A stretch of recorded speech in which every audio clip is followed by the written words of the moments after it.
Chers amis du Padre Pio, bonjour, mon nom est Jean Goyard et vous assistez au programme sur les pas du Padre Pio.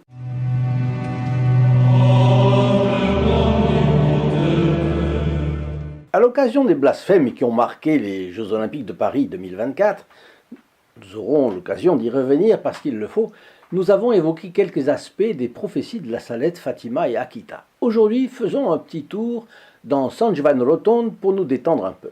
Et pour commencer, l'histoire de l'Albergo San Michele, l'auberge Saint-Michel, est liée à notre bon Padre Pio. Nous allons voir comment. La famille Morcavallo gère l'hôtel depuis sa fondation, mais l'auberge n'était pas à elle. C'était un hôtel d'une trentaine de chambres, construit Viale dei Cappuccini, la petite rue des Capucins, en français, et c'est le Padre Pio qui l'avait baptisé ainsi. Tous connaissaient sa dévotion, bien sûr, envers Saint-Michel. Et lorsque celui qui l'avait bâti avait demandé le conseil au Padre Pio, c'est ce qu'il avait donné. L'inauguration en a été faite le 29 septembre 1951, donc fête de Saint-Michel. Et c'est le Padre Pio lui-même qui y a procédé. Pietro Morcavallo, lui, de son côté, était né en 1926. C'était le fils d'un ouvrier de la sidérurgie de Bari, ville portuaire sur la mer Adriatique, chef-lieu de la région des Pouilles où se trouve San Giovanni Rotondo. On travaillait tôt à ce moment-là. Il commence son apprentissage comme serveur, puis chef cuisinier à Milan. Mais il veut pouvoir élever sa famille nombreuse, frères et sœurs, et veut donc se mettre à son compte et gagner quand même plus d'argent que comme salarié. Lors d'un voyage en train, il est dans un compartiment où les voyageurs parlent de Padre Pio et de ses charismes hors normes. Il entend que les pèlerins viennent en foule et que ceux qui veulent se confesser usent d'un système de réservation préalable pour un séjour de 4 à 5 jours, ce qui est assez pratique pour les hôteliers.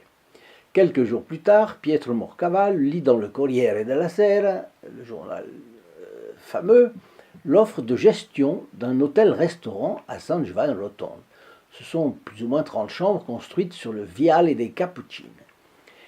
Et l'hôtel appelé San Michele. Ah. Alors, il s'intéresse. On est en février 1954. Il se présente à l'homme qui a construit l'hôtel, un certain Sarri, et il apprend que l'accord de gestion de l'hôtel prévoit 8 mois. 8 mois de gestion. Le constructeur de l'hôtel déclare « Bon, mais avant de signer, on va demander au père ce qu'il en pense. » Pietro est embarrassé. Qu'est-ce que ce frère vient faire là-dedans? Et oui, il ne sait pas que rien ne se fait à San Giovanni Rotondo, déjà à l'époque, sans que les gens viennent demander conseil au père. Alors il s'exécute. Ça ne lui déplaisait pas trop de rencontrer le Padre Pio, parce qu'il était curieux, alors voilà, on y va. La rencontre a lieu dans l'ancien couloir du monastère. Alors que le Padre Pio sortait de la porte du réfectoire, elle est rentrée dans la porte de la sacristie. « Père, dit Sarri, voilà le nouveau directeur de l'hôtel. » Et le Padre Pio, se tournant vers Pietro, lui dit « Hé, qu'est-ce que tu attends ?» Pour faire l'affaire. Et Pietro est impressionné par l'expression de ce capucin qui attire tant de monde, mais d'un autre côté, il est assez sceptique. Un peu comme saint Thomas, un scepticisme mélangé de curiosité quand même. Il regarde les mains du Padre Pio pour voir si elles sont blessées. Il va assister à sa messe, il fait attention à tout ce que le Padre Pio dit aux pèlerins ici et là. Et puis il finit par comprendre que Padre Pio n'est pas un homme comme les autres. C'est un prêtre hors série. On a l'impression d'être avec un saint même, un saint en chair et en os. Mais Pietro est né dans une grande ville, il est habitué à l'animation des grands centres.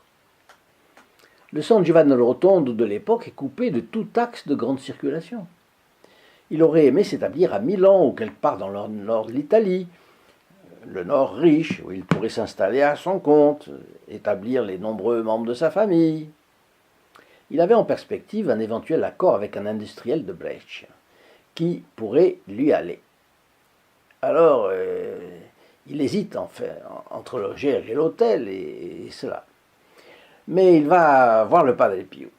Et le padre qui lui dit « Pourquoi ne t'es-tu pas encore installé ici? Allez, ne bouge pas !» Le ton impératif du padre s'est révélé juste, parce que l'accord avec l'industriel est vite tombé à l'eau. En 1959, l'envie de partir lui revient.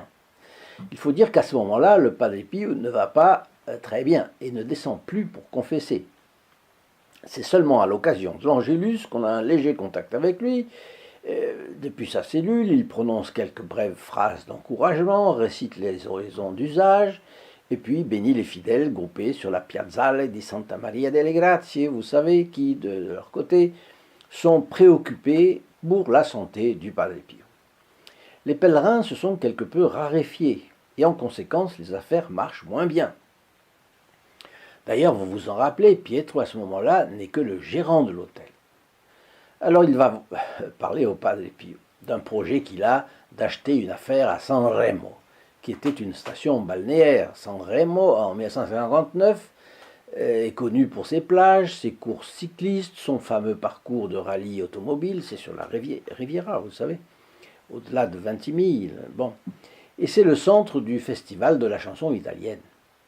C'est un lieu donc où l'argent circule, où l'on se montre, où l'esprit du monde s'étale finalement, et avec lui tout ce qui est favorable à cet état d'insouciance optimiste et frivole qui va caractériser les 30 Glorieuses. Donc ce siège de mondanité verra la révolution de la mini-jupe, évidemment, dans les années 60-70, et y contribuera passablement. Rien d'important n'échappait au Padre Pio. Dieu lui communiquait les dangers encourus par les gens dans telle et telle situation. On ne sait pas ce qu'aurait risqué la famille de Pietro dans ce petit tourbillon. « Tu veux aller à San Remo ?» demande le Padre Pio. Et Pietro insiste sur le fait que c'est seulement pour améliorer ses affaires, et il demande la protection de notre bon capucin pour cette nouvelle étape de sa vie. Et de nouveau, il entend ce ton impérieux. « Tu veux aller à San Remo ? Pietro, ne bouge pas. Allez, va-t'en. » Le Padre Pio a donc coupé court à la conversation. Ce sera la dernière tentative de Pietro de proposer au Padre Pio d'aller faire des affaires loin de San Giovanni Rotondo. Pietro se résigne, mais d'ici peu les affaires s'arrangent. Avec l'afflux des pèlerins à San Giovanni Rotondo, la zone de commerce nécessite de nouveaux hôtels, fournit des emplois, la grande famille Morcaval s'installe peu à peu sur la colline, et puis elle prend un établissement qui devient l'Albergo del Sollievo, l'auberge du soulagement, à côté, pas loin certainement de la maison, l'hôpital Sollievo della Sofferenza, du Padre Pio. L'essor du tourisme convainc aussi Pietro de construire un hôtel à Peschici, un endroit charmant d'ailleurs, à 65 km de San Giovanni Rotondo, juste de l'autre côté du Mont Gargano, mais au bord de la mer. Là, les propriétaires, il l'a construit. A-t-il demandé au Padre Pio, et le Padre Pio l'a-t-il encouragé dans cette voie, ou bien n'a-t-il pas demandé de peur de se trouver encore face à une fin de non-recevoir? Je ne sais pas. Mais en tout cas, il réalise son rêve d'avoir un établissement dans une station balnéaire. Et en 1964, en plus de son hôtel à Peschici, il prend la direction de l'Albergo San Michele comme propriétaire. Et c'est l'époque de son mariage avec Mireille, célébrée par le Padre Pio, comme on le voit dans la photo numéro 1 que je vous montre. Je vous donne une petite explication. Pietro a l'occasion de plus fréquenter le Padre Pio, qui devient plus qu'un père pour lui. Parmi ses conseils spirituels, il y a celui-là. Traite bien tes clients, sans exiger plus que ce qui est juste. Alors Pietro et Mireille sont devenus des fils spirituels du Padre Pio. Lorsque le Padre Pio est mort, il a perdu celui qui lui avait donné une seconde vie, celle de la foi. Et puis il y a quelques années, je ne sais pas quand exactement, mais il y a quelques années, Pietro est mort. Et lors du confinement, quand avec M. Martin nous sommes allés à San Giovanni Rotondo, nous avons rencontré Mireille, sa veuve, qui est la dernière fille spirituelle connue du Padre Pio, celle qu'il a dirigée personnellement avant sa mort le 23 septembre 1968. Alors elle était là avec un de ses deux fils, l'autre tenant leur second hôtel à Peschici. Et elle se déplaçait difficilement, mais elle avait toute sa tête. Nous lui avons demandé comment était la direction spirituelle du Padre Pio, évidemment. Et elle nous a dit « Ouh, difficile, difficile. Il était exigeant, vous savez, et on ne pouvait pas lui raconter d'histoire. » Nous avons compris qu'il est difficile de fréquenter un saint qui a le don de lire dans les âmes, dans leur passé, dans leur présent, et puis éventuellement leur futur. Se confesser avec le Padre Pio exigeait qu'on ait fait un examen de conscience exigeant, qu'on ne regarde pas les circonstances atténuantes, mais aggravantes, qu'on prenne la ferme résolution de ne plus recommencer, qu'on prenne en plus une résolution concrète à tenir et qu'on lui en rende compte à la fois d'après, et oui, sur la façon dont on avait tenu. En revanche, on savait qu'il vous guidait vers le ciel. Ah, voilà, on sortait de son confessionnal pardonné. Les pardons de Dieu, on le sait, sont des pardons entiers. On en sort joyeux, on ne regarde plus en arrière, on part pour le combat et on sait pouvoir compter pour le combat sur son soutien de chaque instant. Non, voyez quelle différence, n'est-ce pas, avec ce qu'on voit aujourd'hui.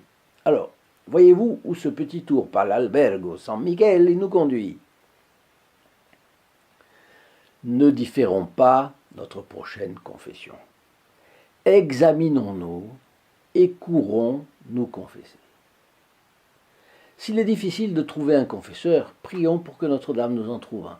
Mais on va en trouver un, on va se débrouiller. Mais en tout cas, ne remettons pas à plus tard. Continuons notre petit tour de l'Albergo San Michele. Sur la photo du mariage de Pietro et Mireille que je vous ai montré, vous avez noté, c'est celle-là d'ailleurs, j'ai ici, vous avez noté que le mannequin en cire du Padre Pio, en conversation avec un capucin de son couvent, est là.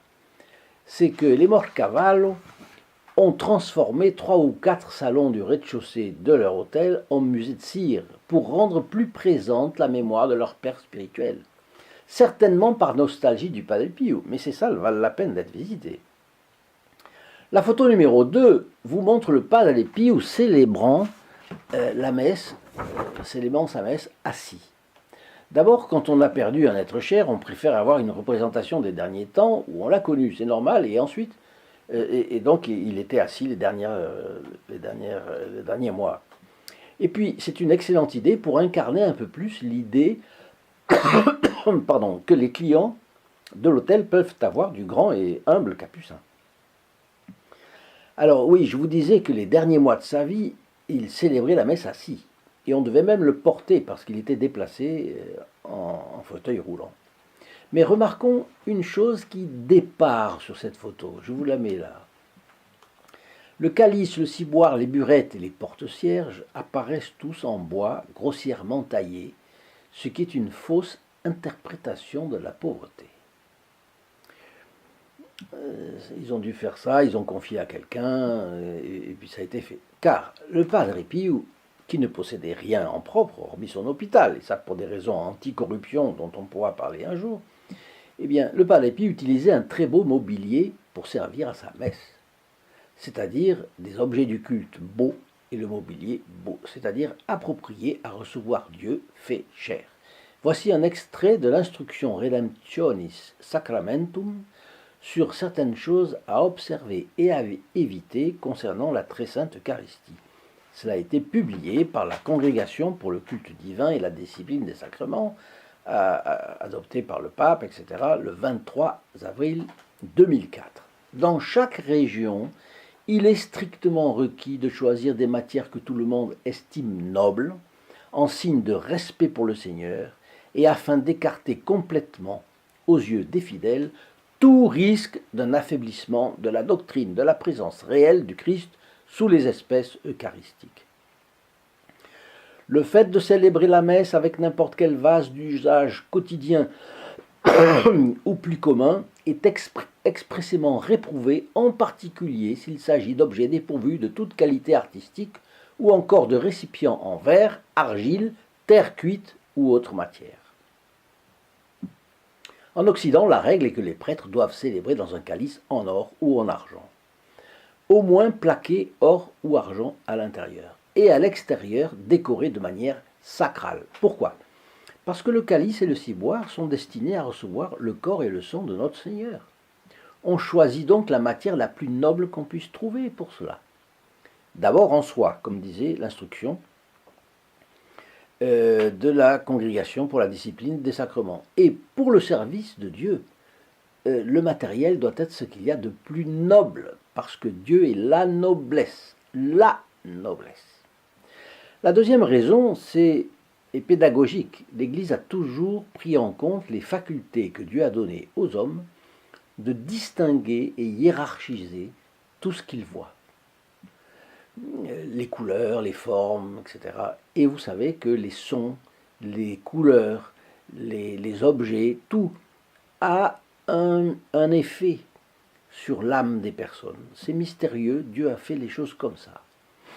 Et c'est ce que je viens de vous lire de l'instruction sur l'Eucharistie. Lorsqu'une maîtresse de maison reçoit quelqu'un de sa famille pour célébrer ses noces d'or, on met les petits plats dans les grands. Si elle reçoit le plus grand magistrat de la province, elle fera ce qu'il y a de mieux, adapté au magistrat. Mais si c'est le pape, elle se sera dépassée. Elle aura peut-être même fait confectionner une nappe spéciale pour l'occasion et gardera précieusement la vaisselle que le pape aura utilisée et que personne d'autre ne pourra utiliser.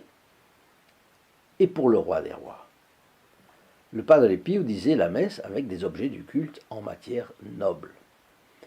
Et vous savez que Dieu avait déjà demandé cela aux Juifs, dont le culte se déroulait dans la splendeur du temple de Salomon. Et tous les objets étaient en or. Et la liturgie provient de la liturgie des Juifs. Il faut un autel. Autrefois, c'était le sacrifice des animaux. Maintenant, non. C'est fini. Voilà.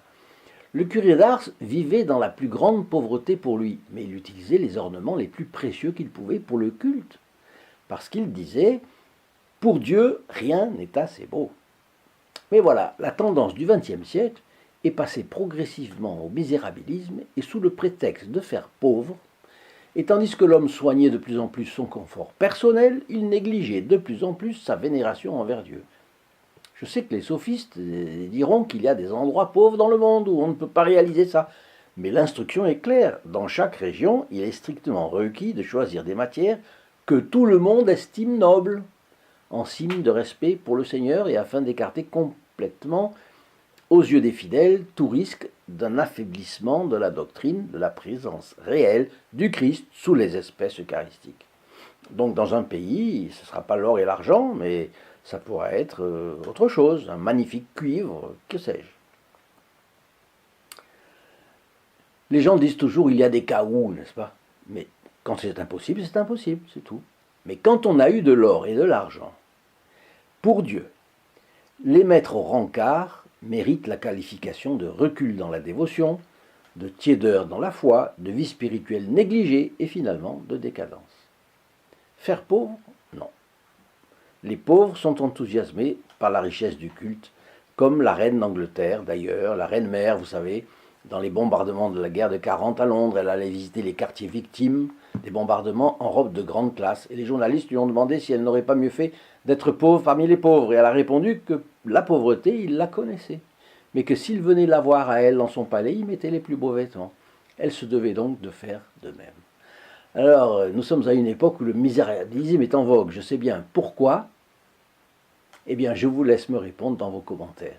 Et je vous souhaite une excellente journée. Au revoir.